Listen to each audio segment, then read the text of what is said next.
What's going on, everyone? It's JD here. Today we're talking about the Memphis Grizzlies because I definitely think they can make a strong case for making the playoffs / the play-in this year, especially with the type of player John Morant is and, the recent transactions in the offseason. So today we're talking about the Memphis Grizzlies.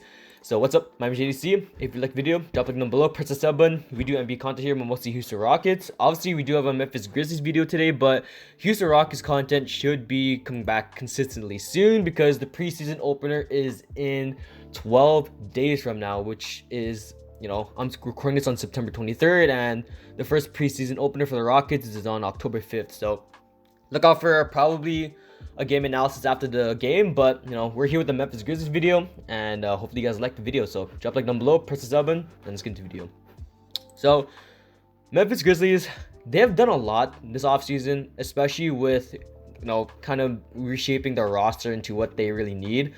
Obviously, they did keep some players. John Morant, their cornerstone point guard right there, 22 years old, absolutely electrifying season last season, especially in the play-in and the playoffs.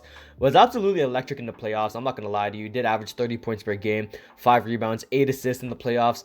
Ridiculous splits, 49% from the field, 32% from 3, 78% from the free throw line. In my eyes, that's pretty great for him, especially because he isn't known to be a very great 3-point shooter, but 30 points per game, 8 assists, 5 rebounds, very great stat line overall. Overall, last season did average 19 points per game, 4 rebounds, and then 7 assists. John Morant, absolutely electrifying, could become probably one of the best point guards in the league very soon. He's a very promising future. So, looking at the other players on the roster, Jaren Jackson Jr., he only played in 11 games last season because he did have an injury the season before where, it kept him out, and then he had surgery on it. So he only played in 11 games last season, but did average 14 points per game, 6 rebounds, and then 1 assist. So JJJ, he's played in 3 seasons so far, but hasn't been really impressive too much. So I definitely think he can, impress a lot of people next season, especially because he is healthy now. So I have a lot of faith in Jaren Jackson Jr. Now, other than that, they got people like Dillon Brooks, who's a defensive monster, Brandon Clark, who's absolutely amazing. They got Jarrett Culver in a trade, which was actually very great for them because he's only 22 years old. Definitely needed a change of scenery from the Timberwolves, and I think he could be better used in the Memphis Grizzlies roster than the Timberwolves because I feel like the Wolves didn't really use him that right. They didn't even give him that many minutes. He only did average 14 minutes per game last season. So I don't know, man. I mean, Jarrett Culver, he's definitely going to be an interesting player on the roster, depending on if they even play him, because I don't know. My projected starting 5 for the Memphis Grizzlies is going to be John Morant. At the shooting guard, D'Anthony Melton, because he was absolutely great for them last season. Was a rookie. Actually, not even a rookie, but he was playing very great for them last season. Did average 9 points per game, 3 rebounds, and then 3 assists. Pretty great stats for D'Anthony Melton. And then looking at the other spots on the roster, Dillon Brooks at the 3, Jaren Jackson Jr. at the 4, and then Steven Adams at the 5, which they did acquire in this offseason, Steven Adams for...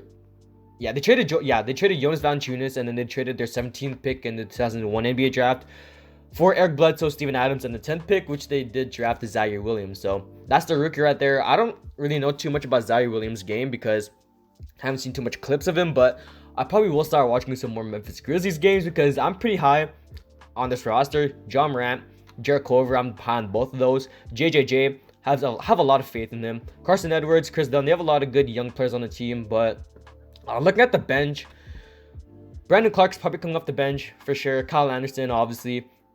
And then other than that, I mean, maybe Chris Dunn because they do need a point guard off the bench. But maybe Zaire Williams gets some minutes. And then Xavier Tillman, who's pretty underrated for a center. 7 points per game, 4 rebounds, and 1 assist last season.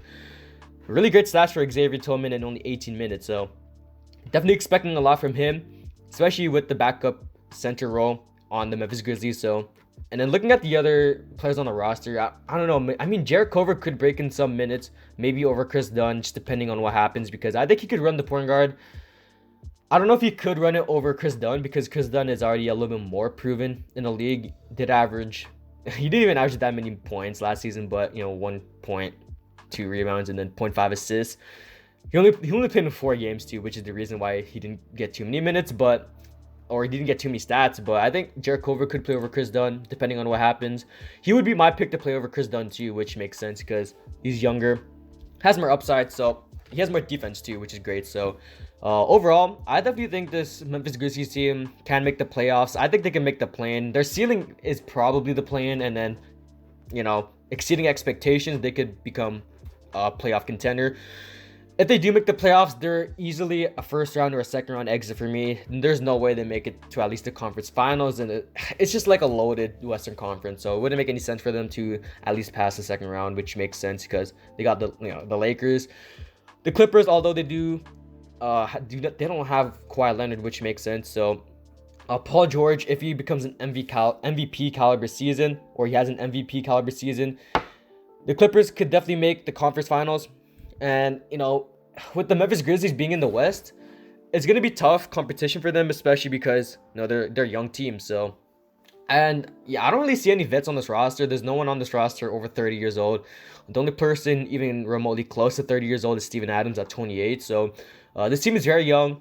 Just give them some time, and I think they could be very great in the future. They could definitely become conference contenders at best in the future, depending on John Morant and JJJ, because I think that's their primary duo right there. But they also got Zaire Williams, who could become very great for them depending on how he develops. But yeah, this roster overall is very great. Probably one of the better younger cores in the in the NBA, and I'm very high on this team.